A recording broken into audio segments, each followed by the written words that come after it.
उत्तर प्रदेश अधीनस्थ सेवा चयन आयोग की ओर से जारी ग्राम पंचायत अधिकारी के 1486 पदों पर भर्ती के विज्ञापन पर विवाद छिड़ गया है। अपना दल एस की अनुप्रिया पटेल ने ओबीसी आरक्षण को लेकर सवाल उठाया है। इस विज्ञापन पर स्वामी प्रसाद मौर्य और सपा पहले ही सवाल उठा चुकी है। इसी क्रम में एक दिन पूर्व गाजीपुर जनपद के दौरे पर आए स्वामी प्रसाद मौर्य से एक बार फिर बात की गई तो उन्होंने इसको लेकर क्या कहा, आइए सुनते हैं। भारतीय जनता पार्टी की सरकार एक सुनियोजित साजिश के तहत लगातार भारतीय संविधान प्रदत्त आरक्षण की व्यवस्था को ध्वस्त करने में लगी हुई है और उसी का नतीजा है कि आज अनुसूचित जात, अनुसूचित जनजाति और पिछड़ों का आरक्षण भाजपा सरकार निरंतर शून्य करती जा रही है। ये अपने आप में एक बहुत गंभीर मामला है कि संविधान की कसम खाकर संवैधानिक पदों पर बैठे हुए लोग जब संविधान का सम्मान नहीं करेंगे तो स्वाभाविक रूप से देश गर्त में जाने का रास्ता प्रशस्त कर रहे हैं लोग।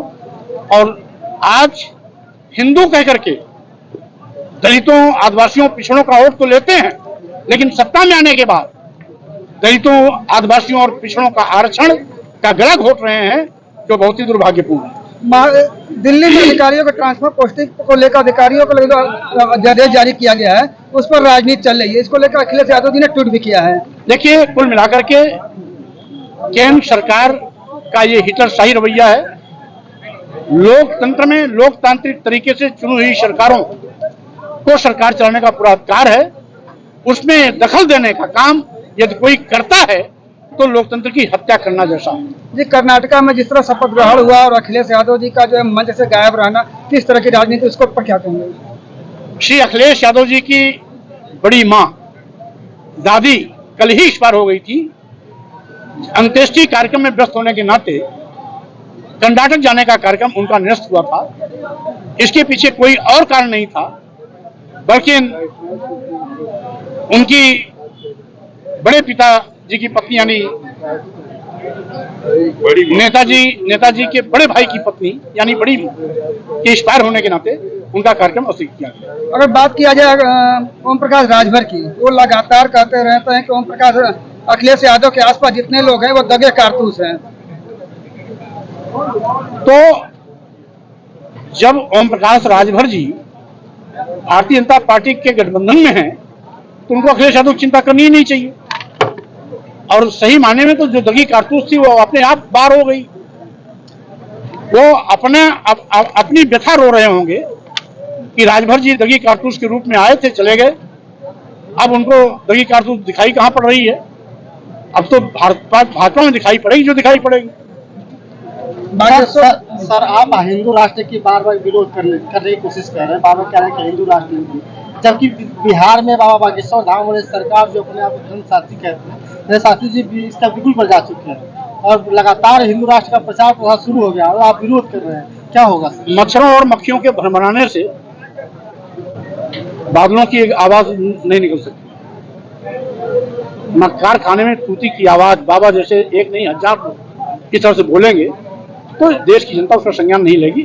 देश भारतीय संविधान से चलेगा, किसी बाबा के बयान से नहीं चलेगा। आज लगभग 25 दिन दिल्ली में हो गए, हमें जो भारतीय महिलाएं हैं, जो महिला रेस्लर लगातार धरना दे रही है, बीजेपी के लोग जाकर के बाबmək का दर्शन कर रहे हैं, अभी तक लोग कोई नहीं पहुंचा, अभी तक न्याय नहीं मिल पा रहा है, क्या होगा?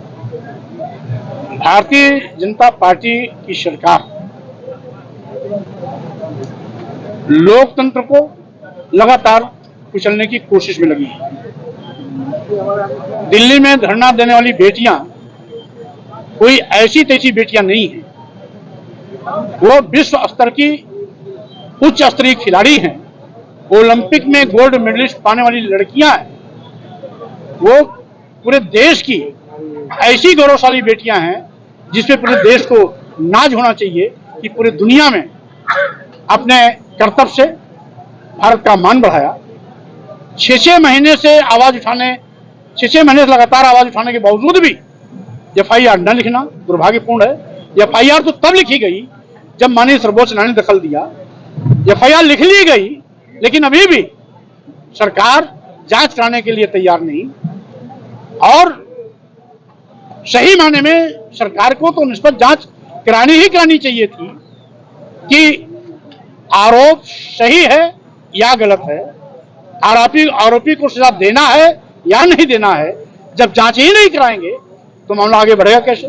तो जानबूझ करके यह हमारे देश की गौरवशाली बेटियों का अपमान कर रहे हैं और अपमान करने वालों का साथ दे रहे हैं। मौर्य जी, जम्मू कश्मीर में धारा 370 की बहाली के लिए महबूबा मुफ्ती ने कहा कि जब तक 370 का बहाली नहीं होगा तब तक वो चुनाव नहीं लड़ेंगे। अब चूंकि ये बयान महबूबा जी का है तो महबूबा जी की तरफ से मैं स्टेटमेंट तो नहीं दे सकता, लेकिन हाँ इतना जरूर है कि जिस तरीके से लोकतांत्रिक संस्थाओं को कुचलने का प्रयास सरकार का चल रहा है, ईडी, सीबीआई और इनकम टैक्स का दुरुपयोग किया जा रहा है, ये देश के लिए बहुत दुर्भाग्यपूर्ण है।